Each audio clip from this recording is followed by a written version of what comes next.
Como le decíamos, nos da gusto recibir aquí al diputado Gerardo Fernández Noroña para conversar justamente sobre este y otros temas que hay ahora mismo, pero este es gravísimo y obviamente tiene una muy poca cobertura en la prensa. Bienvenido a los periodistas, diputado. Hola Alejandro, ¿qué tal? ¿Cómo están? Muy buenas noches. Álvaro, ya me estaba yo aquí. Pues ya me estaba yo aquí, como Xochitl, como Berta Xochitl Galvez Ruiz. ¿Tu candidata? No, ¿qué pasó?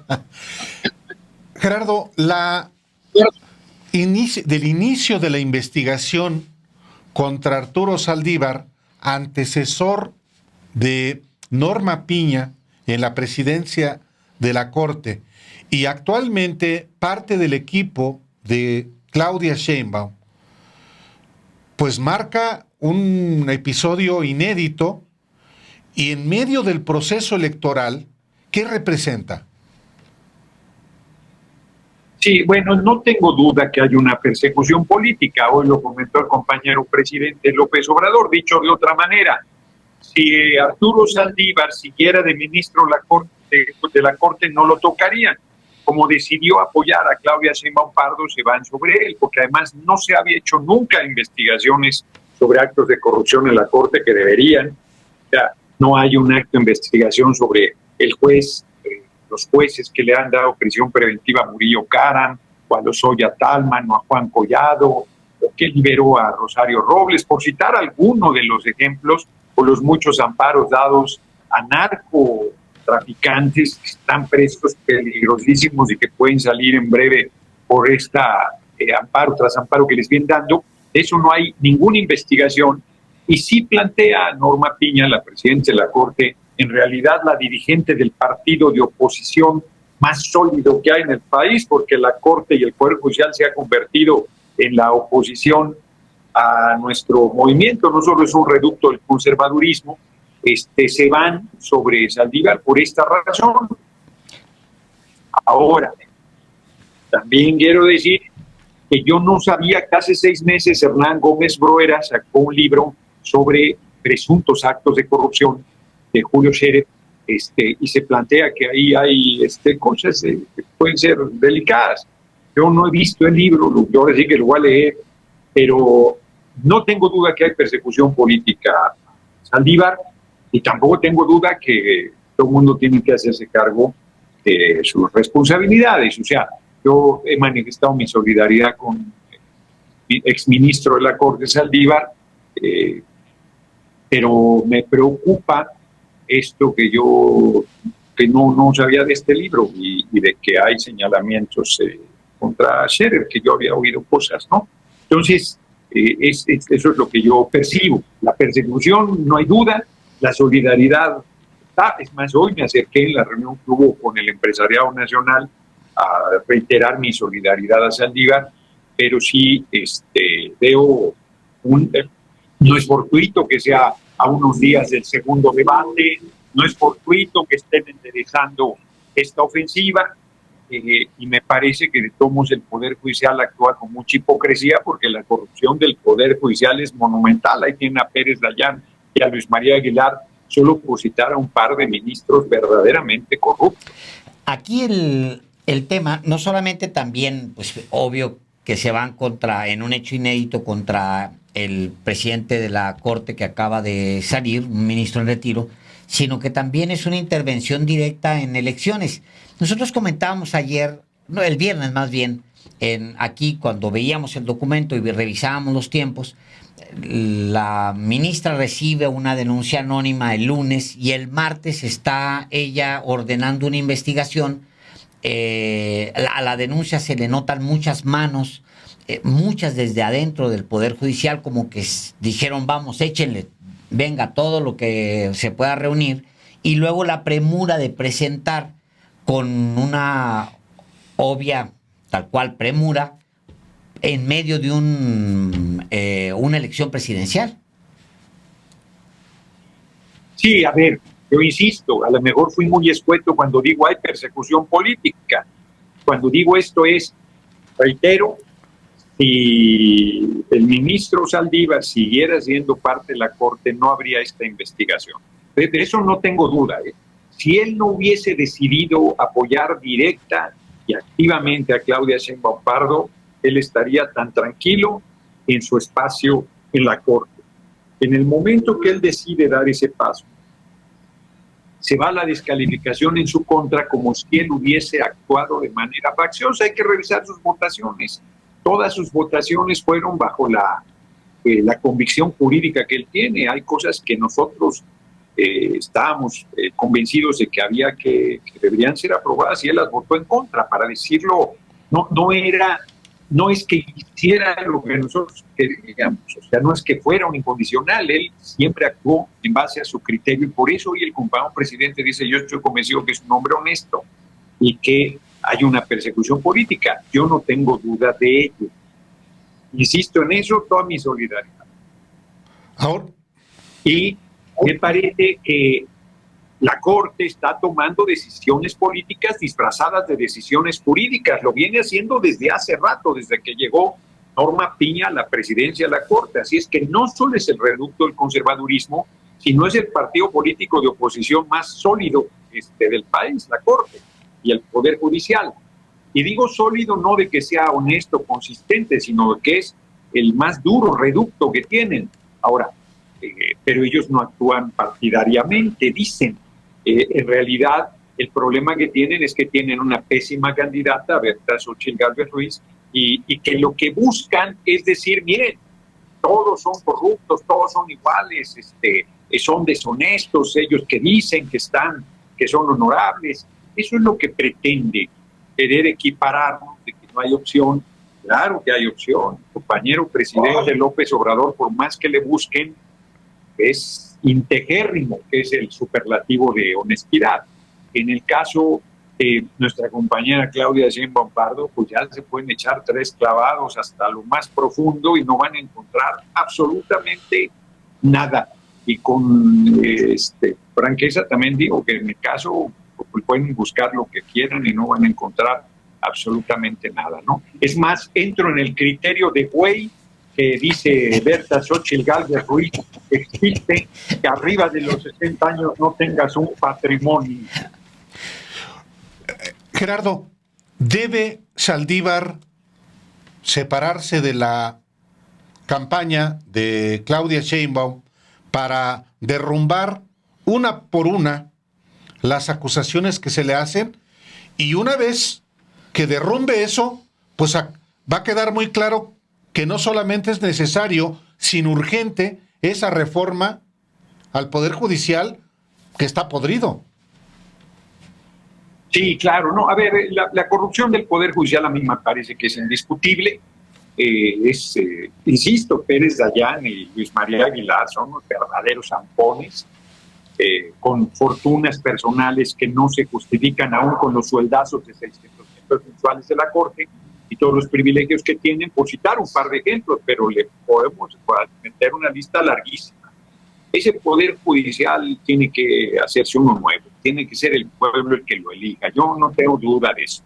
Ahora bien, yo no estaría de acuerdo en que Saldívar se haga a un lado y haga frente, porque es lo que plantea Berta Xochitl Gálvez Ruiz, y sería darle la razón en que ese es el camino. Ellos en realidad buscan venganza y quieren procesar a Arturo Saldívar por apoyar a Claudia Sheinbaum Pardo, y no vamos a dejar de ser solidarios con Saldívar. Vamos a ver, yo creo que hay que platicar con el propio ministro para ver él qué percepción tiene de las acusaciones, cómo piensa hacer la defensa jurídica, que en eso será muy sólido. La defensa política está clara, hay una persecución política, y con él mismo ir tomando las decisiones pues correctas, que no sea falta de solidaridad y que tampoco se permita el golpeteo contra el movimiento. Yo creo que pues eso tendremos que abordarlo. Hay una reunión ahorita de la Comisión Política, que no ese es el tema. Mañana vamos al INE, la Comisión Política que encabeza Claudia Sheinbaum Pardo, aunque ella no va a estar. Mañana vamos al INE a tratar varios temas: el reporte de 40,000 migrantes que ya les habían dicho que podían votar y no ahora nos quieren dejar votar y varios temas que hay que comentar. Ahorita vamos a revisar cosas y yo creo que el tema de Saldívar se va a tocar obligadamente. No sé qué valoración vaya a haber, pero de entrada yo no sería de la idea de que se haga a un lado. Hoy estuvo, como comento en la mañana, en la reunión con el empresariado nacional, como parte del equipo de diálogos por la transformación que encabeza el ex rector de la UNAM, Juan Ramón de la Fuente. Salvo que otro tema sobre Saldívar, Alejandro, lo de No, Novoa. yo quería, bueno, tenemos dos temas. Me gustaría mucho que nos comentara la denuncia que presentó hoy en contra, por secuestro además, en contra del presidente del Ecuador. Si quieren, comentamos eso muy rápidamente, como sabíamos que tenía muy poco tiempo, nos estamos yendo rápido en los temas. Y de manera sucinta, Alejandro, a reserva que pudiéramos después platicar con más calma, Álvaro, hoy presentamos una denuncia contra David Noboa, presidente de Ecuador, por el asalto a la Embajada de México en Ecuador, en Quito. Es un acto que rompe la Convención de Viena, el marco, la inmunidad que tienen las sedes diplomáticas, la agresión a los funcionarios de la embajada y el secuestro de Jorge Glass, ex vicepresidente de Ecuador, que había recibido asilo, no tenía ninguna orden de aprehensión, pero aunque la tuviera, que no la tenía, nuestro país le había otorgado el asilo, e inclusive Almagro, toda la comunidad internacional ha repudiado el hecho, y el propio Almagro, que no es santo en mi devoción, dijo, debe retrotraerse las cosas hasta antes del asalto a la embajada. ¿Qué quiere decir eso? Que debe liberarse a Jorge Glass, entregarse a la embajada. De hecho, la denuncia que hizo nuestro país pide disculpa pública y la entrega de Jorge Glass, que está asilado, y puede quedar años ahí en la embajada mexicana si no dan el salvoconducto. Hay antecedentes, el del propio Assange en la embajada de Ecuador, en Gran Bretaña, por cierto, y el de Héctor Cámpora, expresidente de Argentina, cuando la dictadura de Videla, que estuvo 3 años allí en la embajada nacional, y lo soltaron a los 3 años, dieron el salvoconducto y vino a morir a México víctima de un cáncer en la garganta. Entonces, hay maneras de presión de un gobierno legítimamente si ellos creen que no debe dar el salvoconducto a alguien que ellos consideran un presunto delincuente, que no es el caso de Jorge Glass, por cierto, es un perseguido político. Entonces, como la jurisdicción que rige en la Embajada de México es nuestra legislación, es el marco constitucional mexicano, lo que hizo el presidente de Ecuador es no solo asaltar la embajada, sino secuestrar a Jorge Glass, y estamos pidiendo que se le procese al presidente de Ecuador, David Noboa, que se le detenga y que se le extradite a México por este hecho que es punible según la legislación vigente en nuestro país. Bien, pues, señor Delgado, pues... Yo nomás una cosa, que Noboa acaba de declarar precisamente a una cadena australiana, SBS News, que no se arrepiente de la decisión que tomó y que él y su país condenan el hecho de que algunos gobiernos usen sus embajadas bajo la fachada de un refugio político que en realidad es impunidad, es salvar a los criminales de sus sentencias. Eso fue lo que dijo Noboa el día de hoy. ¿Qué opina, Gerardo? Bueno, que es un fascista y que es un ignorante y un prepotente, porque quien califica la decisión de asilar es el país al que se le solicita. Un gobierno que está persiguiendo a alguien nunca va a reconocer que está haciendo persecución política.